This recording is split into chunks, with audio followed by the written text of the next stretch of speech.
Welcome back, all you Fabricans and Fleshbags, to the super, not funny show reviews. And today we are reviewing The Last of Us Episode 7. That's entitled Left Behind, coming to you from HBO, streaming on HBO Max. So, what did we think about it? And should you be watching? Before we get into the review, get down there, hit like on this video.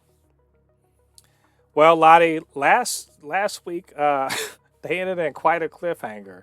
Joel was all stabbed up and not able to take care of himself, and Ellie was basically just, I don't know if she wasn't having a mental breakdown. She was just like, I need you. And we're like, what are they going to do? After dealing with the world's lamest bandits, I might add. Yes. So in this episode, we kind of see Ellie trying to deal with, getting them to someplace safe and help Joel out. But also, it's a big old flashback episode too, where we kind of see the day she got bitten for the first time, among other things. So seems pretty straightforward as far as I'm concerned. So Lottie, I don't know how you felt about the episode. I thought it was good. I thought it was pretty good, actually. I think it may be my, I don't want to say least favorite. It's not quite right, but I feel like it's an episode that was meant to kind of let you know more about Ellie as a person, and how she came to be where she is and who she is. But in terms of actually moving the story forward, I think the only thing it really did was explain why she didn't abandon Joel like he told her to. That being said, I did enjoy her little backstory with Riley and her best friend, and being in a Fedra school and all the other stuff. And they kind of go cruising at the mall like they're 13-year-olds, in 2003 rather than 2023, and just kind of have a best day ever, like Napa, Ghost Napa. But beyond that, I feel like it didn't really do much more than that. I don't know that it advanced the story all that much, but for what it was, I had a good time with it. I thought Stormy was quite good as Riley, and I think Bella Ramsey's been killing it, and she continues to kill it. So anyway, it's good. So what do you think? I was all right with the episode. It's I won't say it was bad, or I won't say it was fine. I watched it. I wasn't unentertained, but it was just like the Left Behind thing is just one something that I wasn't too interested in the game, but I know the whole entire story about it, Mm-hmm. and it was just like some of the stuff that, because they retconned a lot of uh stuff that happened with Ellie and Marlo, they kind of retconned it into a sort of like dumb story, not in the sense of that what her and Riley's friendship was. It's the whole thing of them getting bitten, which that was, Mm-hmm. I'm just gonna be honest, that was just stupid. That was just to Yeah. insects. They cleaned up okay, you're telling me they cleaned up everywhere else except that one super To super be fungal. fair, who wants to go into an American Girl story anyway? I'm just saying. It's just I was like, okay, so there it is.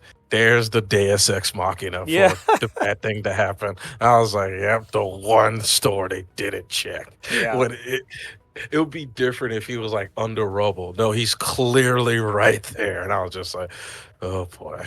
And Yeah. it's just like, so this is so when there was a bunch of what's it called there? He didn't wake up, but when there's two teenage girls playing Mortal Kombat, oh, it's Well, lunchtime. yeah. Yeah, he heard someone was beating his high score. So, he had to go in there. He had to go run on some noobs. But Yeah. So nah, I feel it you. it's just like, a little thing because of course, like I told you, that they kind of retconned Ellie and Marlo's relationship, because like in the video game, Marlo is like Ellie's godmom. Like Hmm. God Marlo is like really was like best friends. Like BFFs like since they were babies with Ellie's mom. Right. So they kind of like retconned it where it wasn't really a Fedra camp. It was always Fireflies. You know what I mean? Hmm. Ellie grew up with the Fireflies and Right. everything. So Well, they were making it. Mhm. I was going to say, I think it's interesting to have her be essentially in military school. Yeah. I'm going to assume most of the kids are, just because, or at least the kids who don't have parents, who don't have family. But I found it interesting that to kind of get a Fedra perspective on life, life in the time of the cordyceps pandemic, the ongoing 20-year pandemic. And when, I think I've remarked before, and even like on a little, commentary video about the difference between, surviving and thriving, and they're just trying to survive, and the Fedra agents, not they're not all bad, but they're kind of they're kind of you know fascists to a point, for a reason. And the guy Hmm. explaining to her why why they do what they do, just to kind of be the last, bulwark against total disintegration of human society. I mean, it makes sense to me. Like, they kind of humanize Fedra in a way that still means that I want them to go away, but I can get, if you were working for them, like maybe you think you're the last person on on the watchtower, and you have to be the one to kind of keep everyone safe. I mean, it makes sense. And even seeing Ellie buy into it, you know, when she was kind of arguing with Riley about the Fireflies, I think that was a good little touch, narratively, to show that, hey, she's not just a good soldier that walks and falls in line, with either side. She doesn't hate Riley for being a Firefly, but she doesn't necessarily agree with her. So, oh, that was cool. Yeah.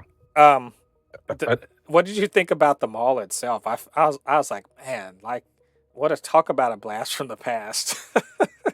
I did like the mall. I did like some of the stuff that was in the mall, especially the arcade. And like some people are like, "Oh, wait," I was laughing my butt off at some of like the comments on YouTube. They're like, how much did they have to pay to get the Mortal Kombat license? HBO owns Thank Mortal you, Kombat. It's just Warner Brothers. it, They trust me, it was fine. that was free. It was free for them to put that in there. Not only was it You know? free, it was good advertising, because Oh now yeah, great now some advertising. people are gonna be like, oh, oh shit, Mortal Kombat. That's the jam. And they're coming out with 12 not too long from now. So, yeah, I think the whole we're gonna have the best day ever. That sort of thing. I loved it. Like, the thing is, it does not advance the story really, but it was just such a cute little, date. Let's just call it what it was, a date Yeah. between these two best friends who kind of want to be more than friends. And of course, because this is the horrible post-apocalyptic future, no one can be happy for very long, right? Yeah. And I knew that, because I knew that that was what the point of the DLC was. So I knew that this was going to end badly, and I was just like so tense, like, when the hell is it going to end badly? And it all made sense. Like, I was like, how the hell are they going to sneak up on them? Oh, they got music on. That's how they get snuck up on. Chicken dinner. Yeah, but they were right. Storm Reed. I've kind of known who she was because I watched the Wrinkle in Time movie, and I thought she was quite good in it. And so, just kind of seeing her, she's great. I really liked the character Riley, especially just knowing, like, she did this big special thing just for Ellie, and to kind of know, like, yes, they both like each other, and they hadn't really figured out how to say it. But she and Bella Ramsey play off of each other so well that I totally believe they've been friends for years. They're besties. That Riley will kick the shit out of somebody for Ellie, right? Mhm. And it was just a cute little wholesome kind of date that gets ruined by the fact that, as you said, a Deus Ex Machina exists. And you're right. How are you gonna clear them all and miss the American Girl store. Like that's, I mean, come on. At the very least, you Uh, could go get American Girl dolls to sell on the black market. Up in the QZ. Like, what are you doing? That made no sense. Like, yeah, that one I saw, I was like, okay, here we go. Yeah, yeah. Like, right? Yeah. like it would have, like, if they would have done it that she just went in there and was just squatting in there, but they were like, oh, this was a base, and I'm like, so they were just like, yeah, American Girl, man. Even they hate that store so much. Even infected wouldn't go there. Yeah, it's fine. Oh man, they should have had it at the Build-A-Bear. That'd have been more fun. But I mean, look. Aside from that, but outside of the little flashback things, and I kind of like that they ended not with anyone turning, not with Riley turning, but with them just kind of sitting there, you know, just ending, together before they lost their minds. I thought that was a nice little touch. You don't have to necessarily see the aftermath of that to know that Ellie took care of business, but still, I mean, it's sad and everything like that. But I did like the fact that she stuck around for Joel. So because that's we're seeing who Ellie is as a person and seeing her background. I wish they had been more effective. That's all. Like it was a Yeah, good episode. I feel like it could have been more effective in some ways. And how I don't know because I'm not I don't write, but I feel like they could have done a little bit more. And it may be because Neil Druckmann, this is all him. He didn't co-write this. This is all his script, and he apparently a great writer for video games. But we already see how his story has been improved by bringing in another top level talent, at yeah, writing and directing. So maybe him flying solo on this wasn't necessarily the thing to do. Um, yeah, but that said, I thought it was competently, not competently. I thought it was well shot. Everything looked good. I mean, the acting was good and everything like that. I think maybe the writing was just not quite up to snuff on this episode. Uh, yeah. so, but anyway, I don't know. Any other thoughts? Anything I missed? Um, only thing else that uh I liked a little bit of the end with Joel and Ellie. I feel like they may skip another part of the story, which is how many episodes are left? Two Two episodes, right? episodes. Yep. Okay. I hope they dedicate the next episode to what I'm thinking that will happen. I just hope they don't skip it because it's very, very like important of how Ellie starts changing. Hmm. So I really hope that they show it. They show that into the next episode. But nothing else pretty much. Well, yeah, nothing else besides that. Yeah.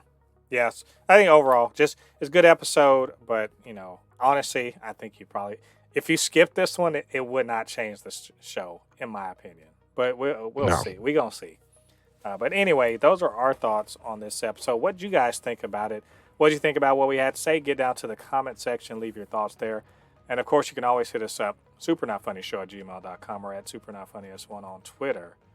And while you're down there, hit the like button on this video, hit the subscribe button, and the notification bell. All that good stuff helps so that more people can see this channel and these videos. All right, all you Fabricans and Fleshbags, thanks for joining us. Come back next week. We're going to review episode 8 of The Last of Us. Until then, I've been Mo de Poupée, your resident fabricant and commentator extraordinaire on all things pop culture, joined by the anime expert, video game designer, and lover of all things superhero, my good friend Lottie. And we'll see you guys on the other side of the thread. Peace. Peace.